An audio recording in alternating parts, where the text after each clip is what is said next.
Welcome to Mathematics with Suleiman, and this is the very first installment of the prelim of 2025, which was written in the Gauteng province. And yes, it doesn't matter from which province you are, all of you can benefit by watching this series in preparation for your prelim exams, which is coming shortly.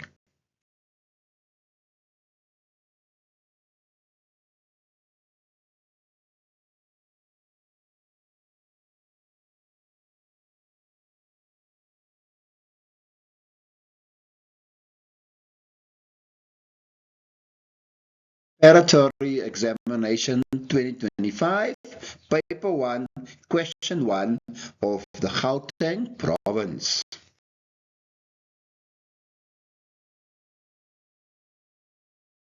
Now, of course, question 1 is based on the quadratic equations and inequalities, simultaneous equations, exponents, nature of the roots of quadratics.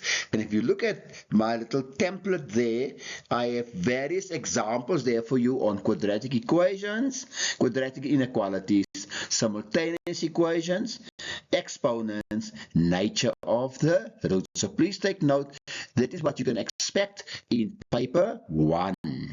Question 1.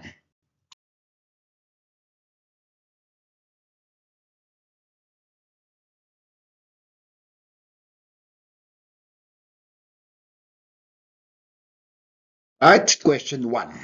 1.1 given is that the f of x equals to bracket x squared minus 3, another bracket 3x minus 1, and another bracket x plus 2. Now you must solve the f of x if the f of x equals to 0. So let that function be equal to 0.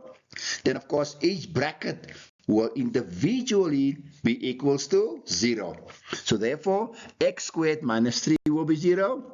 3x minus 1 will be 0, and x plus 2 will be 0. So that gives you thus, the first one is x is plus or minus the square root of 3, x is 1/3, or x is minus 2. But remember now that x must be an integer, so you need to remember now what is an integer. Yes, an integer are all the numbers 0, negative numbers, positive numbers, but not fractions. So therefore, the only answer here is x equals to negative 2. Secondly, if x is a rational number, now you can include 1/3. Why 1/3? Because it is a fraction that repeats or recur, so that is allowed. And of course, x minus 2. But not the square root of 3, because that is not rational. And then lastly, x is a real number, so that will be all three of them, because remember now, what entails real numbers is basically all the numbers except the non-real ones. And let's look at 1.2, solve for x. And of course, if the instruction is to the first decimal or second decimal, you must be very careful what the instruction says. So if it says first decimal, then remember now to round off to first decimal. So then, of course, you are allowed to use a formula now. So remember the formula, minus b plus or minus the square root of b squared minus 4ac over 2a. Then remember, negative 15 is A, negative 9 is B, and 4 is C. Then you do your substitution, use your calculator, and you will get negative 0.89, which you must round off to negative 0.9, or 0.29, which you must round off to 0.3. So very careful, you need to follow the instructions. And then 1.22.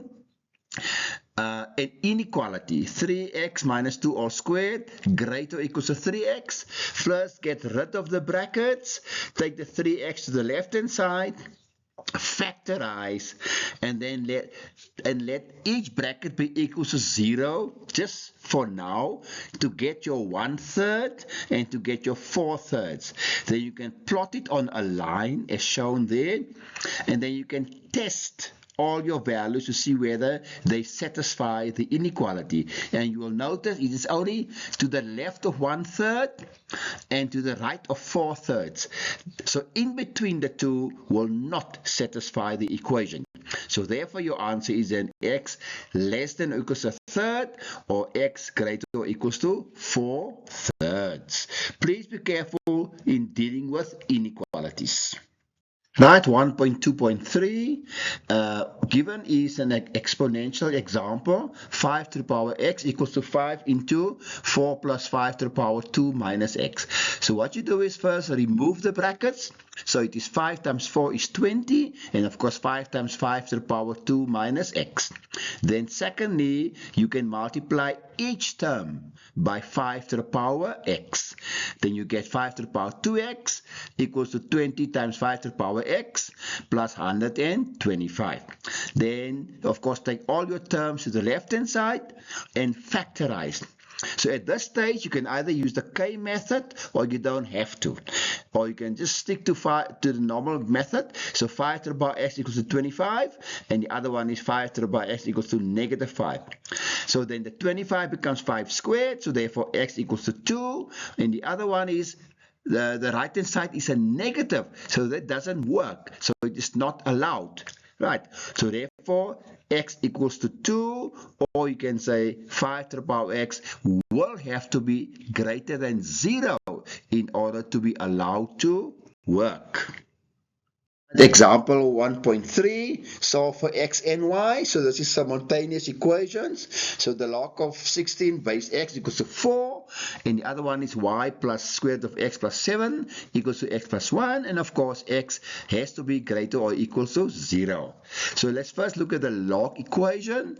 Remember now, the log of a number is the exponent, so therefore x is the base, 4 is the exponent, and 16 is the number. So therefore x to the power 4 equals to 16. That is the so-called exponential form. 16 is 2 to the power 4, so therefore x equals to 2. Same exponents equals to the same basis.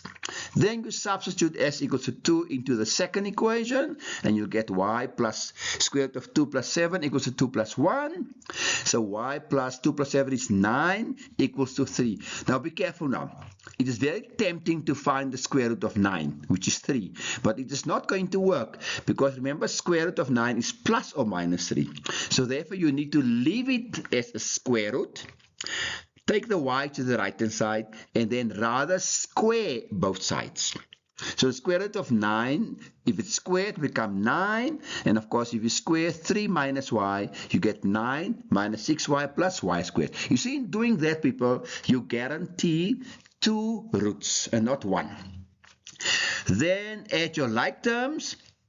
Take out y as a common factor, and now you get y equals to 0 or y equals to 6. And if you test your answers in the original equation like you should do all the time, especially dealing with square roots, you'll notice that y equals to 6 is not going to work. So therefore the answer is therefore x equals to 2 or y equals to 0.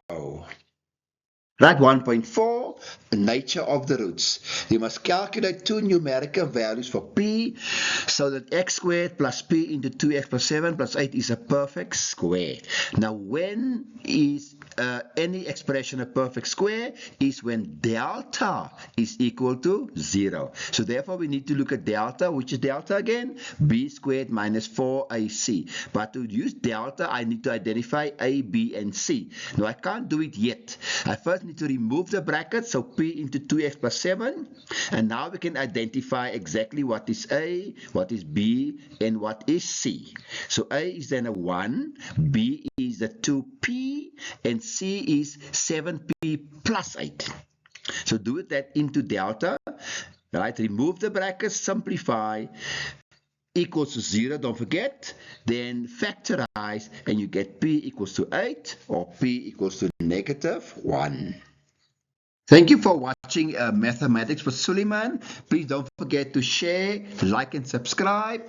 Remember, subscription is free, and with your subscription, it can help me and encourage me to do more videos.